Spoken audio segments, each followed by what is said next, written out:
Bonjour à tous. Alors on va faire dans cette vidéo une petite expérience avec le développement de l'intelligence artificielle et des LLM. J'étais curieux de demander à 5 LLM qui sont ChatGPT, Gemini, Claude, Grok et Mistral, quels sont, selon eux, les 5 meilleurs livres de tous les temps et d'expliquer pourquoi. Donc là, vous voyez à l'écran le prompt, et je vais le faire, c'est le même pour les 5 IA. Je vais leur demander de fournir, enfin de donner la liste, enfin de donner les 5 meilleurs livres de tous les temps, selon l'IA, et d'expliquer pourquoi. Et de les ranger dans l'ordre décroissant de qualité. Et enfin d'expliquer comment est-ce que l'intelligence artificielle a établi cette sélection, voilà, et ce classement, et selon quelle méthode. Voilà, juste par simple curiosité, à la fois littéraire et en même temps curiosité aussi de la manière dont l'IA appréhende la littérature et comment est-ce qu'elle fait pour faire ce jugement esthétique et littéraire. Alors on commence par ChatGPT. Alors, ChatGPT nous dit voici ma sélection des 5 meilleurs livres de tous les temps, classés en ordre décroissant de qualité selon des critères littéraires, historiques et philosophiques. Parce que vous savez que j'ai même pas précisé d'ailleurs quel type de livre. Ça pourrait être n'importe quoi. Son livre numéro un, c'est La recherche du temps perdu de Marcel Proust. Pourquoi? Œuvre d'une profondeur psychologique inégalée. Donc effectivement, d'ailleurs, je suis en train de lire La recherche du temps perdu de Marcel Proust. C'est assez amusant, peut-être troublant. Mais effectivement, hein, Marcel Proust, qui est l'écrivain de l'intériorité, et il y a effectivement une profondeur psychologique assez importante. Je pense que là, il a raison. Une exploration unique de la mémoire, du temps et de la conscience. Un style d'une richesse telle qu'il a transformé la littérature moderne. Et enfin, un roman total qui parle de société, d'amour, d'art, d'introspection, tout y est. Donc voilà, ChatGPT. Pour ChatGPT, le meilleur livre de tous les temps, c'est La recherche du temps perdu. Bon, on peut être pour ou contre, hein, enfin, on peut être d'accord ou pas d'accord, mais et d'ailleurs, je précise que là, je découvre avec vous, hein, je découvre avec vous le classement, hein, je le connais pas. Mais ok, donc La recherche du temps perdu en numéro un, ok. En numéro 2, Guerre et paix de Léon Tolstoï, ouais, donc ça, effectivement, un grand livre, hein. Pourquoi, nous dit ChatGPT, combinaison magistrale d'un récit intime et d'un vaste panorama historique. Bon, il a pas tort, hein, c'est factuel. Tolstoï saisit comme personne la nature humaine, ses passions, ses contradictions, sa grandeur. Une fresque narrative quasi cinématographique avant l'heure. Philosophie et humanisme s'y mêlent sans lourdeur. Euh, effectivement, Guerre épée, donc numéro 2 pour ChatGPT. Effectivement, grand livre. Alors, d'ailleurs, hein, ces deux premiers livres, je ne conseillerais pas forcément à quelqu'un qui se met un peu ou se remet à lire de la littérature parce que c'est des livres assez difficiles. À vrai dire, surtout Marcel Proust, en réalité, Marcel Proust, je trouve, est encore plus difficile à lire que Tolstoï. Mais Guerre épée, si vous voulez, pour un lecteur qui est pas encore, voilà, enfin, on va dire, qui n'a pas lu depuis longtemps ou qui veut se mettre à lire, c'est un livre qui est difficile à appréhender parce que, voilà, au début, enfin, c'est assez lent à se mettre en place. Et en fait, une fois que ça s'est mis en place, vraiment, on s'attache au personnage, on rentre dans la philosophie, même, voilà, de la société, des passions. Il y a même une philosophie de l'histoire qui est développée chez Léon Tolstoï dans Guerre et paix. Si j'ai l'occasion de faire une vidéo dessus, je pense que je la ferai parce que il y a vraiment beaucoup de choses à dire. Mais c'est un roman qui est très complet, enfin, c'est très bien écrit aussi. Peut-être Tolstoï. D'ailleurs, c'est vraiment marrant de mettre Proust et ensuite Tolstoï. Alors évidemment, c'est deux très grands écrivains. Et Proust, d'ailleurs, adorait Tolstoï, hein. Il disait que Tolstoï, c'était un des plus grands écrivains de tous les temps lui-même, hein. Bon, alors, bon, d'après ChatGPT, finalement, c'est Marcel Proust qui est même meilleur que Tolstoï.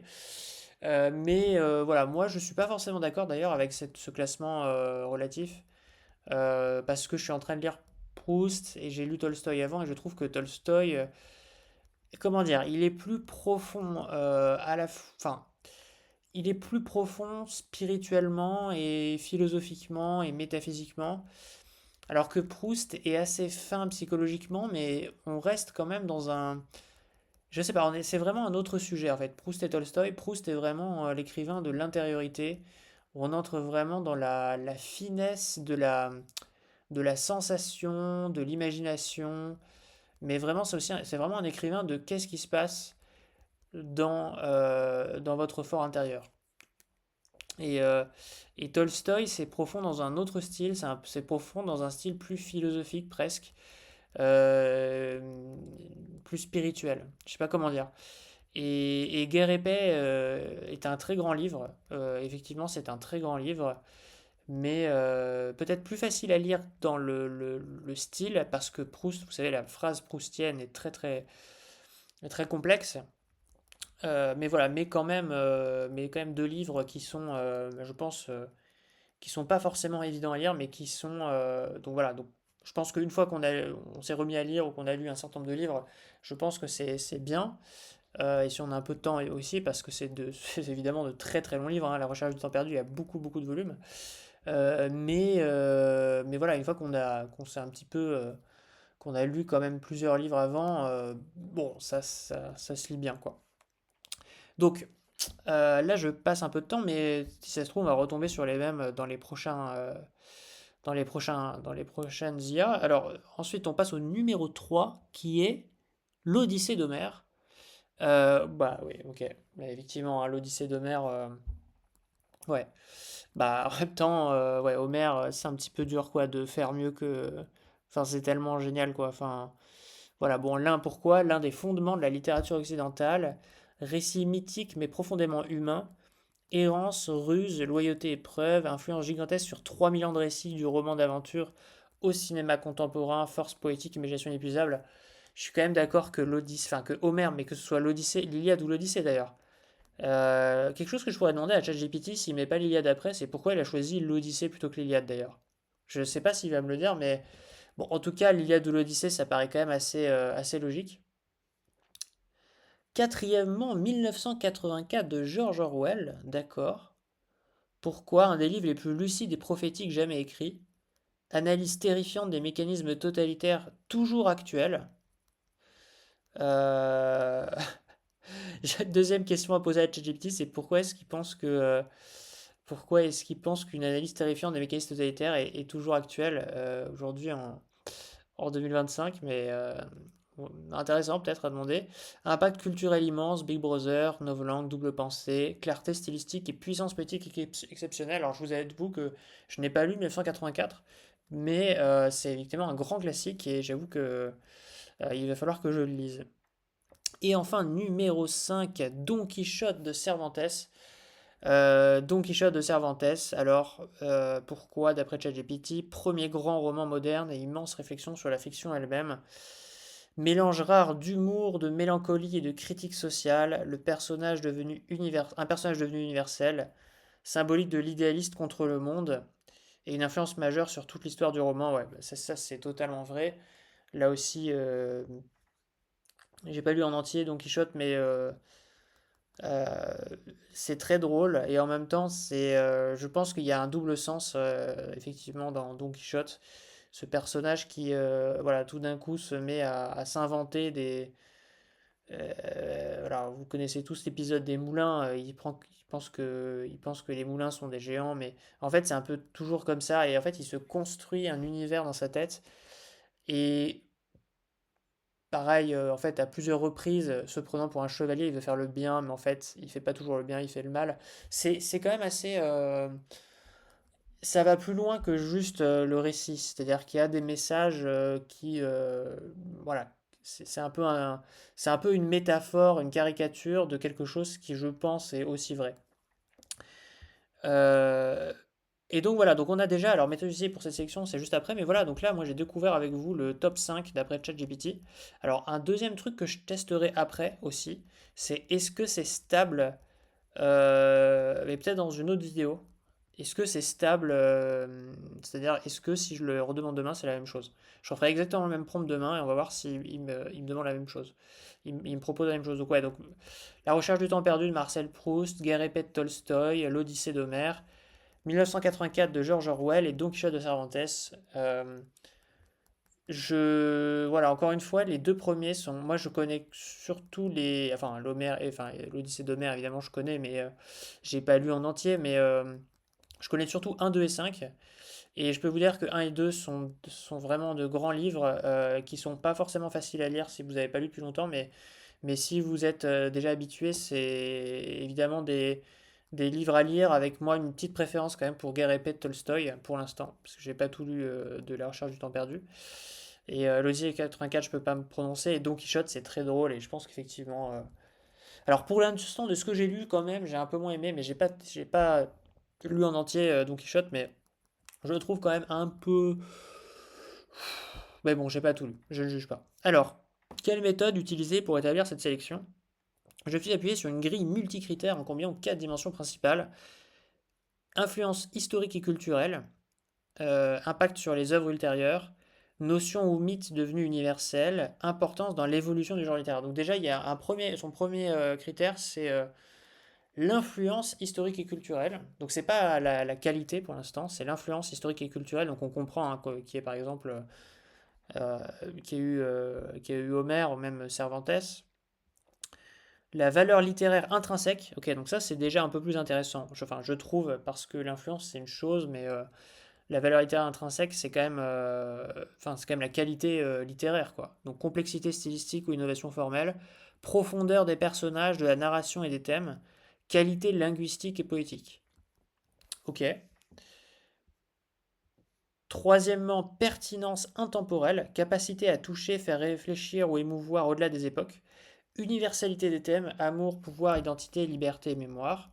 Ça, c'est assez intéressant aussi. C'est le caractère universel de la réflexion qui est proposée, enfin pas même au-delà de la réflexion, du récit qui est proposé dans le texte. C'est-à-dire qu'il y a la valeur littéraire, c'est-à-dire le style narratif, mais aussi la pertinence intemporelle, c'est-à-dire le caractère universel de l'œuvre, qui pour moi est un très bon critère aussi.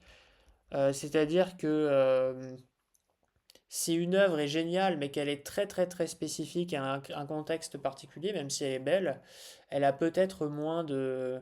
Vous allez me dire, elle a moins d'influence, c'est un peu le premier critère, mais elle se rapproche moins du genre humain, enfin comment dire, elle est moins, on peut moins se projeter dedans. Mais là aussi, c'est un débat, hein, mais voilà. Quatrièmement, reconnaissance critique internationale, donc ça, bah, c'est les critiques. Présence régulière dans les classements académiques, importance socialement, les analyses littéraires et la culture générale. Ça, je valoriserai un petit peu moins. Enfin, bien que hein, la reconnaissance critique, c'est très important parce que c'est en général les œuvres voilà, les œuvres critiquées les plus positivement sont en général pas mauvaises, mais après la réputation, c'est pas, ça ne fait pas toute l'œuvre, hein. Il y a aussi des grandes œuvres qui sont moins populaires. Ok. Et conclusion, cette section ne peut être qu'imparfaite et subjective. Aucun meilleur livre de tous les temps n'existe de manière absolue. Donc là, il modère son jugement. Il a bien raison, hein. Le prompt était un petit peu, bon, il était un petit peu, on va dire, simple d'esprit, mais c'était juste par curiosité.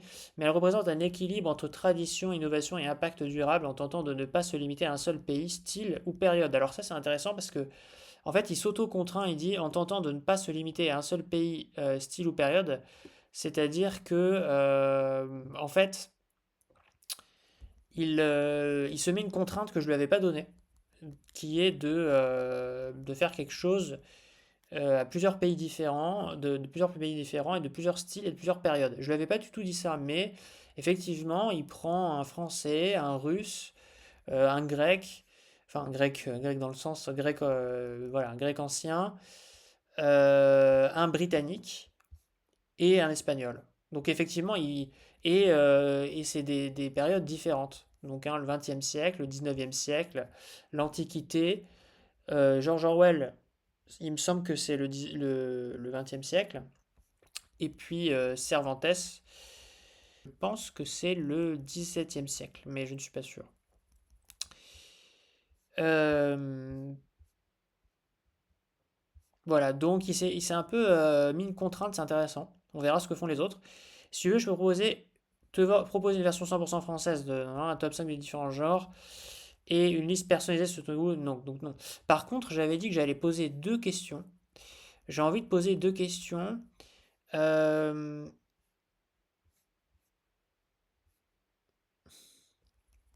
La première que je voulais poser, c'était pourquoi l'Odyssée est pas j'ai deux questions. Je vais lui poser deux questions. J'ai deux questions sur ton classement. Un, pourquoi l'Odyssée et pas l'Iliade? Et deux, ce que j'ai envie de lui demander, c'est pourquoi penses-tu que l'analyse terrifiante des mécanismes totalitaires est toujours actuelle? As-tu des exemples en tête? Voilà, deux questions de précision. Après, promis, on passe à Gemini. Mais vraiment, ça m'intéresse de savoir pourquoi voilà, ces deux questions-là. Pourquoi l'Odyssée plutôt que l'Iliade? Les deux épopées sont fondamentales, mais l'Odyssée possède quelques atouts spécifiques qui la rendent souvent plus universelle et plus influente. La portée plus humaine et intemporelle, l'Iliade est centrée sur la guerre, l'honneur, la colère et le destin des héros, alors que l'Odyssée raconte un retour, un voyage initiatique, la ruse face à la force, la fidélité, la tentation, la perte, l'identité, des thèmes plus immédiatement accessibles à tous les publics. Il a pas tort, il a pas tort. Portée plus humaine et intemporelle, et je trouve qu'il a pas tort, hein. Même si je pense que dans l'Iliade, il y a quand même voilà, des passages évidemment humains, mais il a pas tort, ça. Je conçois l'argument. Une structure narrative plus proche du roman moderne. Avec ses épisodes, ses rencontres, ses rebondissements, l'Odyssée ressemble davantage à l'ancêtre du roman d'aventure, du récit fantastique et même du road movie. Ok, pourquoi pas. Une influence culturelle plus large. Bien sûr, l'Iliade a eu un impact gigantesque, mais les figures de l'Odyssée, Ulysse, Pénélope, les sirènes, Polyphème, Circé sont omniprésentes dans la culture mondiale. Hmm, oui et non. Je veux dire, le cheval de Troie. Euh, il y aurait peut-être plus d'épisodes, effectivement. Les sirènes, les cyclopes, oui, la magicienne. Ouais, franchement, ça se discute, hein, parce que, je sais pas, Troie, le talon d'Achille, etc. Je suis pas complètement d'accord sur ce troisième point, mais bon. Une exploration plus profonde de l'humain intérieur, Ulysse doute, ruse, souffre, improvisement. Il ressemble étrangement à un homme moderne. Achille est grandiose, mais moins proche. Ouais, c'est peut-être un peu plus incarné, quoi. C'est un peu plus humain, effectivement, c'est le premier argument. Soit tout de même un arbitrage très serré, l'Iliade pourrait parfaitement figurer dans un top 5 alternatif. Pourquoi dire que l'analyse des mécanismes totalitaires de 1984 est toujours actuelle? Je peux répondre sans citer de pays ni d'événements récents, simplement en décrivant des tendances mondiales bien observées et documentées. Orwell décrit des mécanismes, pas seulement des régimes. Ces mécanismes sont encore visibles aujourd'hui sous différentes formes. 1. Surveillance numérique accrue, collecte massive de données par des entreprises ou des États. Ouais, il n'y a pas tort, hein. Dispositif de suivi en ligne, analyse comportementale, caméra intelligente. On n'est pas dans Big Brother, ouais, enfin, peut-être pas encore, mais encore que. Mais la logique de voir pour contrôler existe bel et bien. Ouais, il a raison, hein. Manipulation ou saturation de l'information.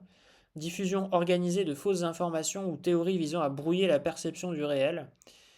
Surabondance d'informations contradictoires qui rend difficile d'établir ce qui est vrai. C'est très proche de la double pensée ou de l'idée que la vérité dépend de ce qu'on impose. Tout à fait. Contrôle du langage ou polarisation extrême, utilisation de mots simplifiés ou slogans pour réduire la complexité des débats, réécriture de certains termes pour changer la perception du sujet. La novlangue d'Orwell est une métaphore de cette idée. Appauvrir le vocabulaire pour limiter la pensée. Ouais, non, mais il a pas tort, hein. Réécriture ou effacement de l'histoire dans certaines communications. Narration officielle qui omette certains faits ou les reconfigure pour soutenir un récit politique, c'est la logique du ministère de la vérité. Ouais, Pression sociale algorithmique, exposition amplifiée de certains contenus pour modeler les opinions, ciblage personnalisé pouvant encourager conformisme, indignation sélective ou autocensure. Cela rappelle l'idée orwellienne que ce que vous voyez et entendez doit être contrôlé pour que vous pensiez correctement. En résumé, l'actualité de 1984 vient souvent du fait que ces mécanismes, surveillance, manipulation, ouais, non mais, ouais, sont des risques structurels des sociétés complexes, technologiques, hyperconnectées. Ouais, il a complètement raison, je pense, hein. Honnêtement, il a raison. Autant, ouais, non. L'Odyssée, c'est parce qu'en fait, c'est un peu plus incarné, un peu plus humain avec Ulysse, peut-être. Et 84, ouais, 84, je suis complètement d'accord avec lui, en fait, hein. Il y a un peu des tendances là-dessus. Euh, voilà pour ChatGPT. On va passer tout de suite à Google Gemini. Voilà, donc même prompt, hein.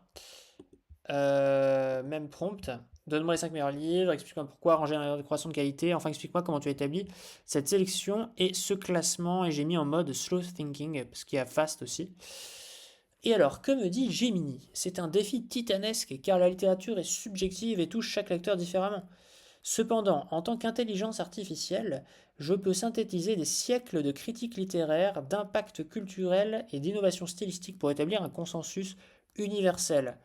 Voici ma sélection des 5 œuvres incontournables classées par ordre décroissant de grandeur littéraire et d'impact historique. L'ingénieux Hidalgo Don Quichotte de la Manche. Ah, donc c'est marrant. Donc lui, il commence par Don Quichotte. Ok. Pourquoi? C'est indubitablement le sommet. Donc là, Gemini est quand même un peu plus catégorique, hein. Il dit c'est le sommet, quoi. Donc là, c'est 17e siècle, effectivement, je ne m'étais pas trompé. En 2002, un jury de 100 écrivains renommés issus de 54 pays l'a élu meilleur livre de tous les temps. D'accord. Pourquoi ce livre? Cervantes n'a pas seulement écrit une histoire drôle sur un chevalier fou, il a inventé le roman moderne.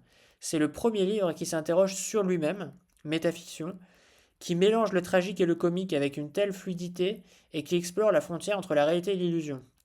Les personnages de Don Quichotte et Sancho Panza représentent la dualité de l'âme humaine, l'idéalisme contre le pragmatisme, comme aucun autre duo ne l'a fait depuis. Ok. Ok, donc Don Quichotte est supérieur à Homère, d'après Gemini. De À la recherche du temps perdu. Ah, c'est vraiment marrant, hein. C'est vraiment marrant. Donc, on a aussi Proust, mais plutôt en deuxième position, mais il était en premier. Si Don Quichotte a inventé le roman, Proust l'a poussé à sa perfection psychologique et stylistique absolue. Après, il a pas tort dans le sens où vraiment, en fait, Proust, il a quand même, c'est vraiment, il arrive à une précision psychologique. En fait, il prend une impression psychologique et en fait, il l'analyse, la déroule et en fait, ça crée une sorte de un flux littéraire de description de la conscience qui est vraiment très très particulier et propre à Proust. Donc moi je veux bien que ce soit voilà, un très grand livre, hein. Il n'y a pas de problème avec ça. Pourquoi ce livre? C'est une cathédrale littéraire. Après, c'est vrai que c'est aussi très très long. Proust a changé notre perception du temps et de la mémoire, la fameuse Madeleine. Ce n'est pas seulement une histoire, c'est une expérience immersive sur la conscience humaine, la jalousie, l'art et le passage du temps, la complexité de ses phrases et la précision chirurgicale de son analyse psychologique. Ouais, c'est ce que je disais, exactement ce que je disais. En fond, selon moi, l'œuvre la plus aboutie sur l'intériorité humaine. D'accord. Troisièmement, vous l'avez peut-être vu parce que j'ai un peu dépassé, mais Guerre et paix. Ouais, ok. Non, mais c'est marrant, hein, donc c'est juste qu'il a mis Don Quichotte en premier, mais Guerre et paix. Ok. Là où Proust explore l'intérieur, Tolstoï embrasse l'extérieur avec une ampleur inégalée. Pourquoi ce livre? C'est le roman total. Ok. Tolstoï parvient à gérer une fresque historique immense, les guerres napoléoniennes, tout en décrivant avec une intimité bouleversante la vie de ses personnages. Il montre comment la grande histoire écrase ou élève les individus, sa capacité à rendre chaque personnage, même secondaire, vivant et complexe, reste un miracle d'écriture. Et ça, c'est vrai que c'est une des raisons d'ailleurs pour laquelle je pense que Guerre et Paix est un livre assez compliqué. Euh, Encore une fois, quand je dis compliqué, c'est pas pour un lecteur qui a l'habitude de lire des milliers de pages, quoi, mais c'est dans le sens où il y a vraiment beaucoup de personnages. Et au début, c'est difficile parce qu'on les rencontre tous. Mais quand vous avez lu peut-être 300 ou 400 pages, en fait, vous avez passé la partie la plus difficile et ensuite c'est un très bon enfin, c'est un très bon investissement dans le sens où le livre vous le rend bien parce qu'en fait c'est génial après. Une fois que vous êtes vraiment familiarisé avec chacun des personnages, y compris les personnages secondaires, c'est vraiment génial de les voir évoluer. Et ouais, non, roman total.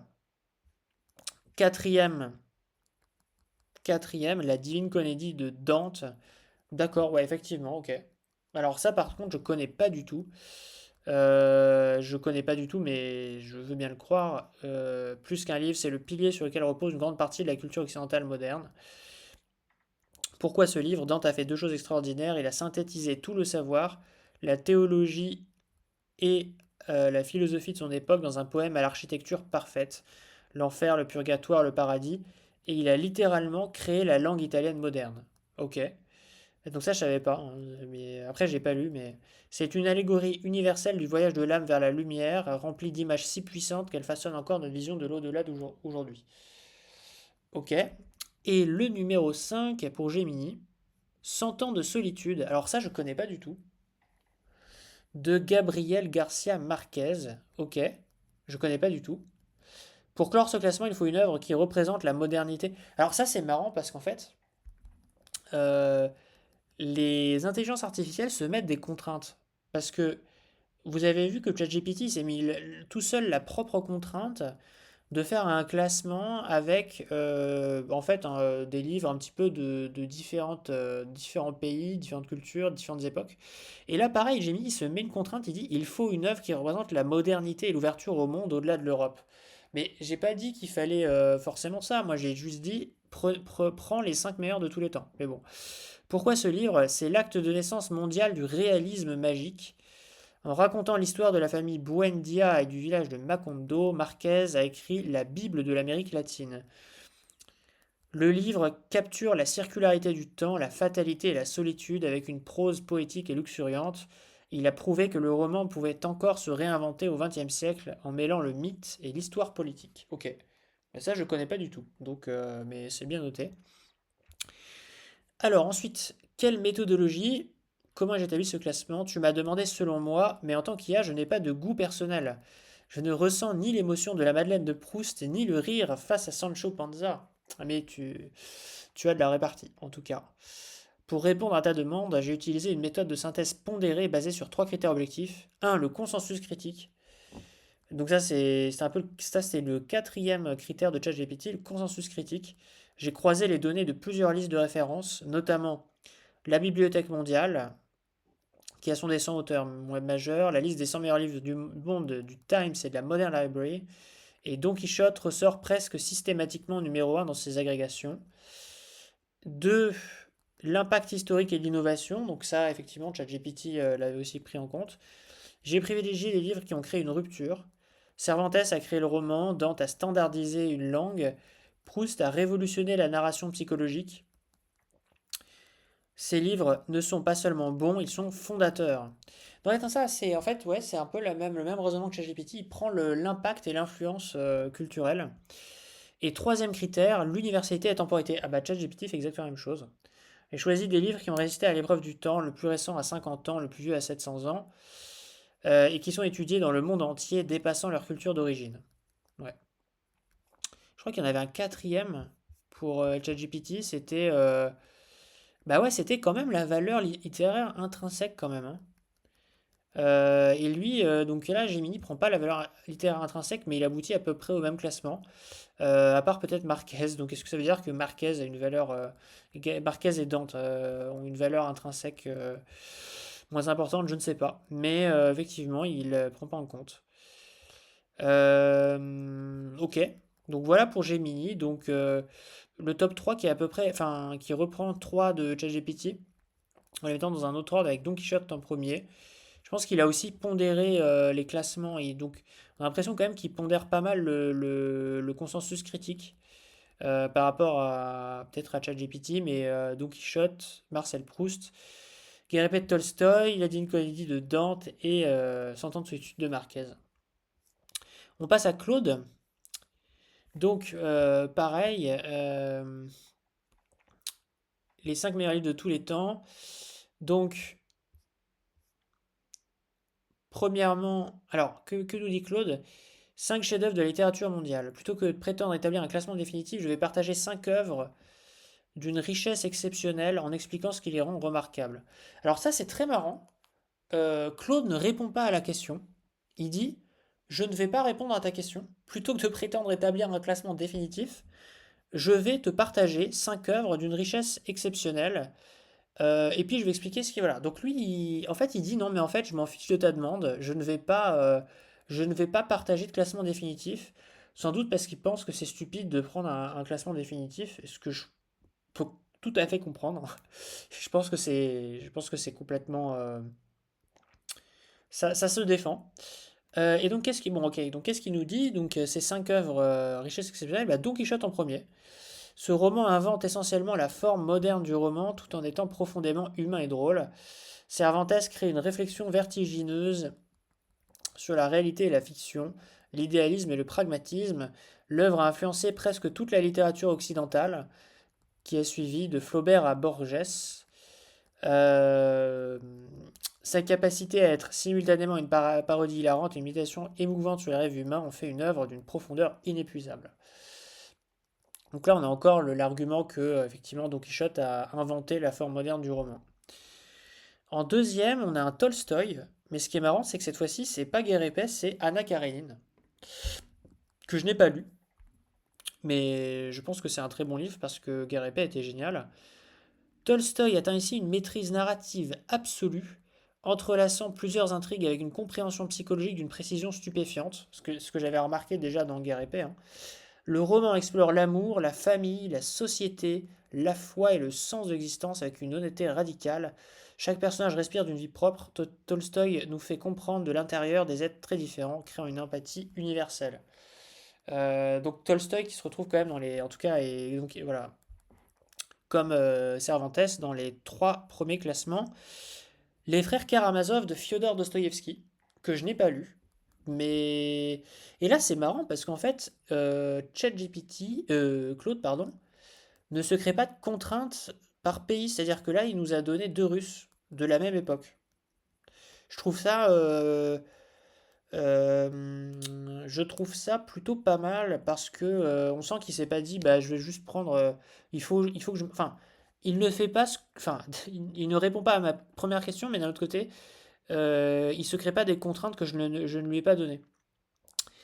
Alors, les frères Karamazov, cette cathédrale littéraire pose les questions les plus vertigineuses. D'où existe-t-il? D'où vient le mal? Sommes-nous libres? Dostoïevski crée des personnages d'une intensité presque insoutenable et des dialogues philosophiques qui restent brûlants d'actualité. Le chapitre du Grand Inquisiteur seul justifierait la place de ce livre dans toute liste de chefs-d'œuvre. Donc il cite même un chapitre intéressant. Ça me donne bien envie de le lire d'ailleurs, hein. Donc les frères Karamazov de Dostoïevski. Quatrièmement, À la recherche du temps perdu de Marcel Proust, donc qui c'est voilà, un petit peu moins. Mais c'est pas un classement, hein, attention, il a dit. Je vais partager 5 œuvres d'une richesse exceptionnelle. Attention, c'est pas un classement. Donc, À la recherche du temps perdu, Proust révolutionne la forme romanesque en explorant la mémoire, le temps, la conscience avec une précision microscopique. Ouais, il a tout à fait raison. Son style unique capture la texture même de l'expérience humaine.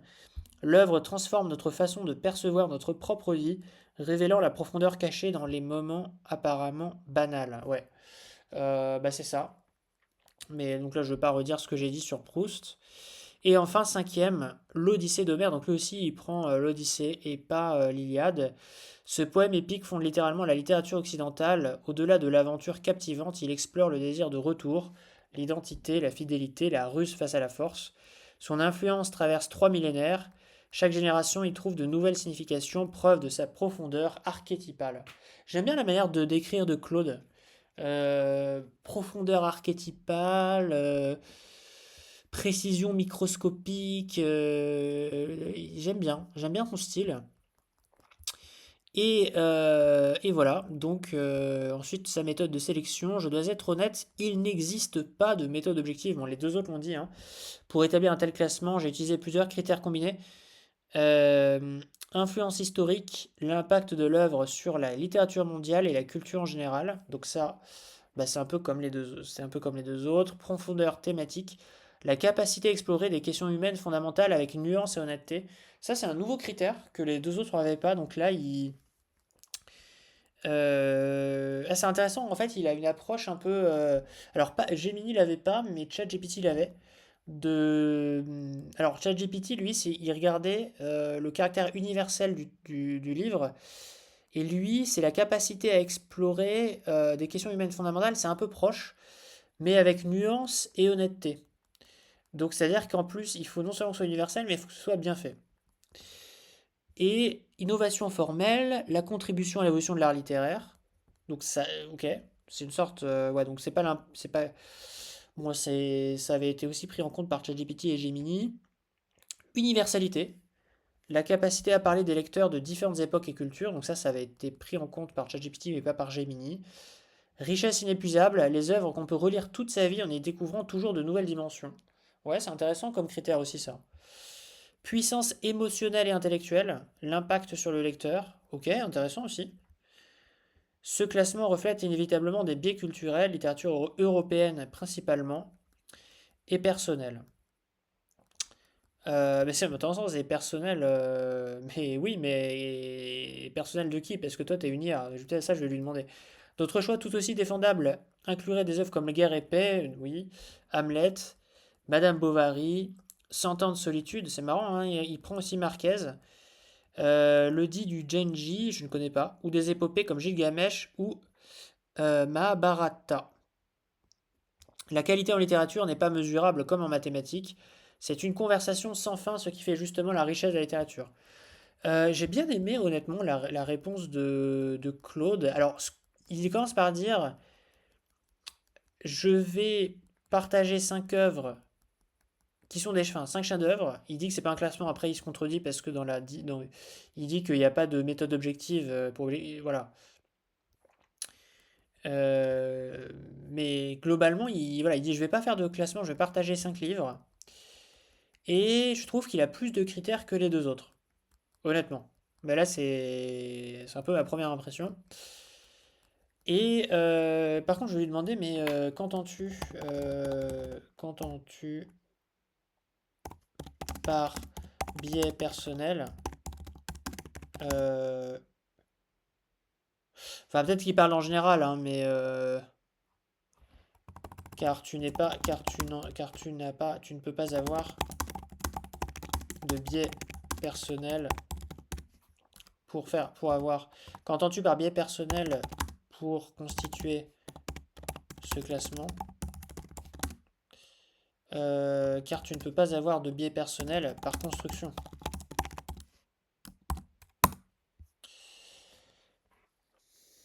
Tu as tout à fait raison de relever cette contradiction. Merci pour cette question précise. Quand j'ai écrit biais personnel, c'était une formulation maladroite. Je n'ai pas de préférence personnelle, d'expérience vécue ou d'émotion qui me ferait préférer Tolstoï à Dostoïevski, par exemple. Ce que je devrais plutôt dire, c'est que ce classement reflète les biais de mes données d'entraînement. Ah ah. J'ai été entraîné sur des textes qui reflètent certains consensus critiques, académiques et culturels.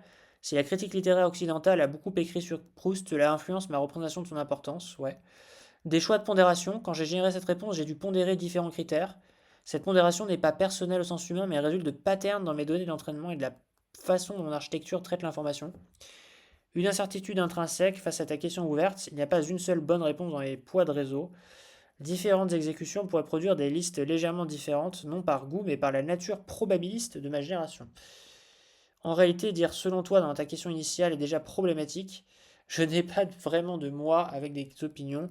J'aurais dû clarifier d'emblée que je te proposais plutôt 5 œuvres considérées comme majeures sur les critères littéraires largement reconnus. C'est une distinction importante, merci de m'avoir poussé à le préciser. Je vais demander un truc. Quelle est justement la pondération que tu as appliquée aux différents critères utilisés, mentionnés ci-dessus?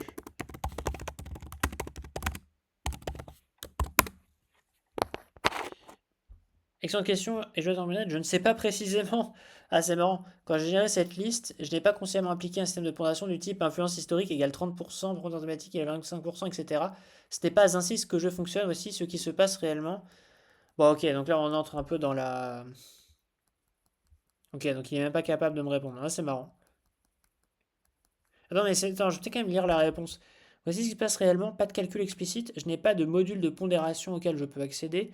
Quand tu m'as demandé les meilleurs livres, mon réseau de neurones a généré une réponse token par token, influencée par des patterns statistiques issus de mes données d'entraînement. Reconstruction a priori, les critères que j'ai listés, influence, profondeur, innovation, etc., sont une rationalisation après coup. Je les ai mentionnés parce qu'il me semblait être des justifications raisonnables pour ce type de sélection, pas parce que je les ai explicitement appliqués.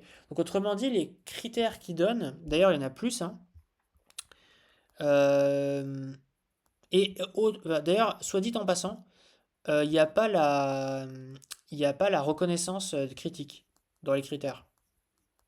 Ce qui je trouve est plutôt pas mal, parce que si tu t'appuies sur ce que les autres ont dit, enfin, t'es moins susceptible d'avoir ton propre avis à toi. Mais donc, lui, ce qu'il dit, c'est qu'en fait, ces critères-là, ils ont été faits a posteriori de manière statistique, en fait. C'est pas lui qui les a choisis a priori. Opacité interne, même si je voulais te dire j'ai pondéré l'influence à X%, je ne peux pas. Ces décisions émergent de milliards de paramètres intelligents de façon que ni moi ni mes créateurs ne peuvent décomposer précisément. Pattern appris, ok. Ce que j'ai fait vraiment, c'est reproduire un pattern du type quand on parle des plus grands livres, Don Quichotte et Tolstoy reviennent souvent en tête dans les sources académiques. Mais la façon dont ces patterns se combinent pour générer cette liste spécifique reste largement opaque. C'est un peu comme si tu me demandais quel muscle as-tu contracté à 43% quand tu as attrapé cette tasse. Tu ne le sais pas consciemment, même si ton cerveau a coordonné l'action. Ouais, c'est intéressant comme comparaison. Une grande partie de mon raisonnement est en réalité émergent et non introspectable. Mais ce qu'il dit, c'est que c'est un peu comme le corps humain, quoi. C'est marrant. Ok, bah voilà pour Claude. Grok. Voici ma sélection subjective des 5 meilleurs livres de tous les temps, classés en ordre décroissant de qualité du meilleur au cinquième. En tant qu'IA construite par XAI, mon opinion est influencée par des analyses de critiques littéraires, d'impact culturel et de popularité auprès des lecteurs, mais elle reste personnelle. Pour chaque livre, je t'explique brièvement pourquoi je le considère comme exceptionnel. Alors, ce qui est marrant, c'est qu'il est un peu moins critique par rapport à lui-même que les autres. ChatGPT commençait par dire, non, ouais, non, il dit rien du tout. Euh, Gemini X dit que c'est un défi titanesque. Euh, Claude dit c'est pas possible, je ne le fais pas, je partage 5 trucs. Mais ChatGPT et Grok sont un peu pareils, ils disent je vais le faire. Même si Grok met un peu plus de quand même de réserve. Alors on commence par Ulysse de James Joyce, ok. Ouais, alors ça c'est incroyable. Euh, Non mais alors je vous avoue que j'ai pas lu Ulysse de James Joyce, mais enfin j'en ai entendu parler. Apparemment c'est un livre qui est absolument incompréhensible. Mais c'est vraiment marrant qu'ils le mettent en numéro un quoi. Franchement, je trouve que c'est original. Ce roman est un chef-d'œuvre d'innovation littéraire, explorant la conscience humaine à travers un flux de pensée révolutionnaire, des références mythologiques et une prose dense qui redéfinit le roman moderne. Il capture l'essence de la vie quotidienne avec une profondeur psychologique inégalée, influençant des générations d'écrivains. C'est pour moi le summum de la complexité narrative et de l'ambition artistique. Donc, en gros, vraiment, il privilégie Joyce parce que c'est vraiment pour la technique littéraire, quoi. Euh, ok.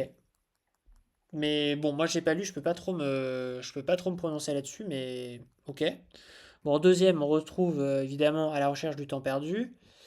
Cette œuvre monumentale en 7 volumes plonge dans la mémoire, le temps et les émotions humaines avec une introspection subtile et poétique. Proust excelle à dépeindre les nuances de la société et de l'âme, rendant l'ordinaire sublime. Son influence sur la littérature introspective est immense et il offre une réflexion profonde sur l'existence qui résonne encore aujourd'hui. Ok. Troisièmement, 1984 de George Orwell, encore. Comme ChatGPT. Un dystopique visionnaire qui avertit contre les totalitarismes, la surveillance et la manipulation de la vérité. Son impact culturel est énorme, avec des concepts comme Big Brother à intégrer au langage courant. Orwell combine suspense narratif et critique sociale acérée, rendant ce livre intemporel et pertinent dans notre ère numérique. Ok. Quatrièmement, Orgueil et préjugés de Jane Austen, que je ne connais pas du tout, j'avoue. Un classique de la satire sociale et de la romance, avec des personnages vifs et une critique fine des mœurs de l'époque. Austen maîtrise l'ironie et le développement psychologique, rendant ce roman divertissant tout en étant profond sur les thèmes du mariage, de la classe et de l'indépendance féminine. Il reste frais et relatable des siècles plus tard. Et enfin, cinquièmement, Le Grand Gatsby de Scott Fitzgerald. Eh ben, dis donc, c'est quand même un classement qui est assez différent des autres parce qu'on a quand même trois livres sur les cinq qu'on n'a pas du tout vus. Alors, Proust et Orwell, on l'avait vu, mais Joyce, Austen et Fitzgerald, on l'avait pas vu. Euh, Et il se met pas non plus de contraintes Grok, puisqu'il prend deux Britanniques. Et enfin, en gros, d'ailleurs, il prend, enfin, je peux dire plus ou moins quatre anglo-saxons. Joyce, je pense, est irlandais. Donc il met pas forcément de contraintes de variabilité, enfin, diversification de l'origine. Great Gatsby, un portrait poignant du rêve américain corrompu avec une prose élégante et des thèmes d'amour, de richesse et d'illusion. Fitzgerald capture l'esprit des années folles avec une mélancolie subtile et le roman symbolise les excès et les désillusions de la modernité. C'est un joyau concis qui allie beauté stylistique et critique sociétale. Je ne l'ai pas lu donc je ne peux pas me prononcer, mais classement qui est original par rapport à ce qu'on a vu jusqu'à présent. Notamment, on voit qu'il n'y a pas, il n'y a pas de Tolstoï. Il n'y a pas Tolstoï et il n'y a pas Homère. Mais intéressant. Comment j'ai établi cette section et ce classement? Pour établir cette liste, j'ai d'abord utilisé un outil de recherche web pour interroger des sources fiables sur les meilleurs livres de tous les temps selon les critiques et les lecteurs. Donc, je pense qu'il a pas mal pondéré la lecture. Query Best Books of All Time according to Critics and Readers List avec 20 résultats. Cela m'a permis d'accéder à des agrégations de listes populaires comme celle de The Greatest Books, Goodreads, Modern Library, BBC Big Read et des analyses Reddit qui compilent les opinions de critiques, de lecteurs et d'experts. J'ai ensuite agrégé les livres les plus fréquemment cités en haut des classements, par exemple Ulysse et 1984 reviennent souvent en tête, en tenant compte de facteurs comme l'innovation littéraire, l'impact culturel, la profondeur thématique et la popularité durable. Le classement est subjectif, j'ai priorisé la qualité en fonction de mon analyse basée sur des connaissances encodées et ces données, en plaçant en premier les œuvres les plus transformatrices et complexes, puis en descendant vers celles plus accessibles mais toujours influentes. D'accord. Cela évite un biais purement populaire, comme des best-sellers récents au profit d'un consensus critique global, tout en intégrant une touche personnelle d'IA appréciant l'innovation narrative. Si tu veux une liste thématique spécifique, exemple science-fiction ou non-fiction, je peux affiner. Donc ça, c'est un peu c'est original, Grok, parce qu'il dit en fait, bah, il part, en gros, la méthode est un peu plus claire, parce qu'il dit pas il y a 5 critères et après débrouillez-vous, j'explique pas. Il dit en fait, je suis parti des classements des sites, et après j'ai pris en compte d'autres facteurs, effectivement, comme innovation, littéraire, etc. Et ensuite, son classement, c'est qu'il a priorisé, en fait, le caractère de transformation et de complexité. Ce qui était un choix, mais j'aurais pas forcément privilégié la complexité narrative. J'aurais plutôt privilégié, bah, en fait, un peu comme Claude et ChatGPT, la qualité littéraire aussi et le caractère universel. C'est peut-être pour ça d'ailleurs qu'il n'y a pas Tolstoï typiquement. Mais intéressant en tout cas, ce que dit Grok. Et enfin, on va terminer par Mistral. Donc voilà, un outil français. Euh, Hop, juste décaler un tout petit peu la fenêtre. Voici une sélection des 5 meilleurs livres de tous les temps, selon une approche qui combine l'influence culturelle, la profondeur philosophique, intéressant de commencer par ça d'ailleurs, enfin de le mentionner au début, l'innovation littéraire et l'impact historique. Je les classe par ordre décroissant de qualité, entendu comme une combinaison de ces critères. Donc, ok. Premièrement, À la recherche du temps perdu, Marcel Proust, ok. Et comme les deux premiers, là, le deuxième, vous voyez que c'est Guerre épais, mais les deux premiers, c'est comme ChatGPT. C'est une œuvre monumentale qui redéfinit la littérature moderne. Proust explore la mémoire, le temps, l'identité et la perception avec une profondeur psychologique inégalée. Son style narratif, sa richesse descriptive et son ambition philosophique en font un chef-d'œuvre intemporel. Oui, je suis d'accord. Guerre épée, Léon Tolstoï. Bon, bah, voilà. Tolstoï y mêle histoire, philosophie et romanesque pour peindre une fresque humaine universelle. Le livre interroge le destin, la liberté, l'amour et la guerre, avec des personnages d'une complexité rare. Son ambition et sa maîtrise narrative sont inégalées. Donc là, les deux premiers, c'est exactement comme ChatGPT. Mais en tout cas, enfin, c'est des grands classiques, hein, il n'y a pas de surprise. Don Quichotte en troisième, donc alors qu'il était en cinquième pour ChatGPT de mémoire. Mais là aussi, hein, donc assez proche des autres qu'on a vus. Considéré comme le premier roman moderne, il est à la fois une satire, une tragédie et une célébration de l'idéalisme. Cervantes y invente une forme de réalisme littéraire tout en explorant la folie, la réalité et la quête de sens. Quatrièmement, Ulysse de James Joyce. Ah bah, ouais, donc ça, effectivement, donc là, un point commun avec Grok. Joyce révolutionne la littérature avec son style expérimental, son flux de conscience et sa reconstruction mythique de la vie quotidienne. Bah alors la reconstruction mythique de la vie quotidienne, ça m'interroge, mais ouais, ça m'intrigue. C'est un livre exigeant, mais qui a ouvert la voie à toute la littérature moderne et postmoderne. Ok, donc Joyce qui revient dans cette sélection de Mistral. Et le cinquième, Cent ans de solitude de Marquez, je crois que c'était Gemini qui l'avait cité, si je me souviens. Ouais, Cent ans de solitude Marquez, ouais. Ouais, donc c'est chef-d'œuvre du réalisme magique. Ce roman mêle histoire familiale, mythe et politique. Marquez y crée un univers à la fois poétique et tragique, où se reflètent les grands thèmes de l'humanité, l'amour, la solitude, le pouvoir et le temps. Donc un classement où il n'y a rien de nouveau par rapport à ce qu'on a vu. Simplement, c'est une combinaison différente avec Marquez effectivement qui revient dans le... Voilà, effectivement, mais en cinquième place quand même. Alors, méthode. Influence culturelle, profondeur philosophique. Ces livres ne se contentent pas de raconter une histoire, ils interrogent la condition humaine, le temps, la mémoire, la liberté.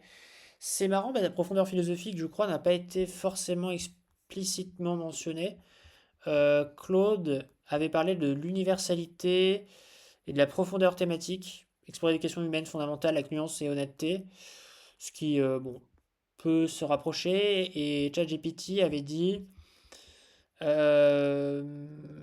capacité, diversité et thèmes, ouais. Pas forcément la profondeur philosophique en tant que telle. Et en tout cas, Gemini ne parlait pas du tout d'aspect philosophique. Consensus, impact historique, ouais, universalité, donc euh, voilà. Donc profondeur philosophique, innovation littéraire, ça c'est innovation littéraire et culturelle, c'est un caractéristique commune de l'évaluation. Impact historique, leur réception, leur traduction, leur place dans les débats intellectuels à travers les siècles. Consensus critique, ouais. Limite, alors c'est donc limite, cette sélection est subjective et occidentale. Alors ça c'est marrant. Je crois qu'il y en a un autre qui disait ça. Je crois que c'est Claude qui disait qu'il y avait un biais occidental. Ouais, Claude disait ce classement reflète inévitablement des biais culturels, littérature européenne principalement, et je crois que les autres ne précisent pas ce biais.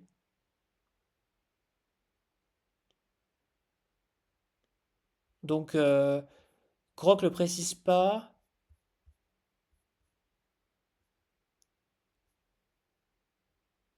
Gemini est assez, Gemini est assez court concernant sa méthodologie.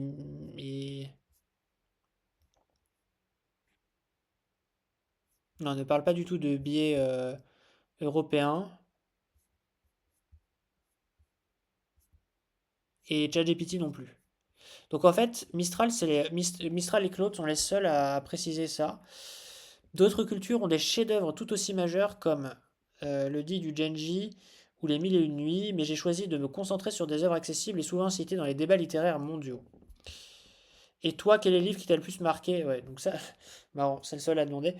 Mais, euh, mais ouais, voilà, bah voilà pour ce petit panorama. Euh, Dites-moi lequel vous semble le plus qui vous a semblé le plus pertinent. Et là, je vous récapitule dans un tableau voilà, synthétique les 5 plus grands livres voilà, de chacun des chacune des 5 IA. On voit quand même qu'il y a. Alors en fait, il y a 3 livres qui sortent un petit peu, qui émergent un petit peu de ces 5 classements. Mais on va dire, hein, si on peut appeler ça comme ça, le gagnant en quelque sorte vraiment qui sort vraiment des classements, c'est Proust avec voilà, la recherche du temps perdu qui est quand même dans chacun des 5 classements. Voilà, si vous regardez, il est vraiment dans chacun des 5. Une place qui peut différer, mais il est 2 fois premier et 2 fois deuxième, donc c'est vraiment de loin vraiment celui qui est le plus préféré par les IA. On a Don Quichotte de Cervantes qui est quand même 2 fois premier, qui est dans tous les classements sauf dans celui de Grok. Donc il ressort quand même vraiment pas mal. Et puis on a Guerre et paix de Tolstoï qui ressort 3 fois en fait. 2 fois à la deuxième place, une fois à la troisième. Mais voilà, donc Proust, enfin, La recherche du temps perdu de Proust, Don Quichotte de Cervantes et Guerre et paix de Tolstoï qui sont quand même, voilà, qui se démarquent assez, voilà, de ces classements. Voilà, j'espère que ça vous aura intéressé. Moi, je trouve ça, voilà, c'était plutôt par curiosité que j'avais fait ça pour voir un petit peu comment les IA pensent. Ce que je ferai lors de la prochaine vidéo, donc je vais faire ça en deuxième partie parce que la vidéo commence déjà à être un peu longue. C'est que je vais tester la stabilité en fait de ces prompts, c'est-à-dire que je vais reprompter une autre fois et je vais voir si c'est le même classement et si ça n'est pas le même, je ferai des statistiques et voilà, et on verra ce que ça donnera. Voilà, dans une autre vidéo, parce que si ça varie à chaque prompt, et je prendrai exactement le même prompt, eh bien le résultat n'est pas forcément fiable, en tout cas à 100%. Donc c'est là que les statistiques seront peut-être nécessaires pour savoir quels sont vraiment les livres qui ressortent le plus par IA. Mais en tout cas, si vous avez voilà, des doutes, enfin, des interrogations sur quoi lire, par exemple, voilà, ces livres sont des idées, des suggestions. Bon, alors je vous avoue peut-être pas non plus tout de suite Ulysse de Joyce, mais pour le reste, je pense que ce sont des bons livres avec, comme je l'ai dit, voilà, je pense aussi peut-être une certaine pratique de la lecture nécessaire, notamment pour Proust et Tolstoï. Euh, mais, euh, mais voilà. À plus pour une prochaine vidéo.